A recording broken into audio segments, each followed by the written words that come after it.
আন্তর্জাতিক যুব দিবস উপলক্ষে ম্যারাথনের আয়োজন করেছে বেসরকারি উন্নয়ন সংস্থা রাইট সিয়ার রাইট নাও আরএইচ স্টেপ।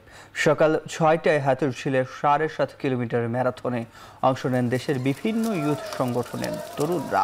যদিও কিশোর তরুণদের সঙ্গে অনেক বয়স্কদেরও দেখা যায় দৌড়ে অংশ নিতে। সঙ্গে ছিল ২০০ স্বেচ্ছাসেবী।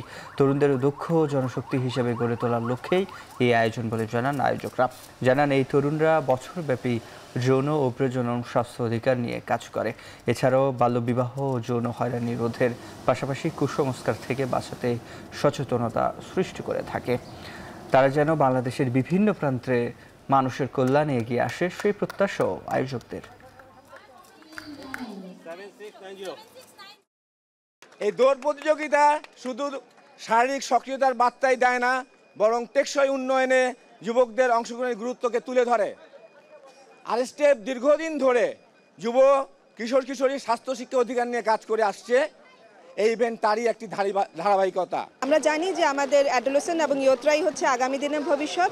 ওরা যেন নিজেদেরকে এম্পাওয়ার করতে পারে, সুন্দরভাবে নিজেদের জীবনকে চালিকা শক্তি যেন আরও সুন্দর হয়, তারই উদ্দেশ্যে আমাদের এই ইয়ুথ রানের উদ্যোগ।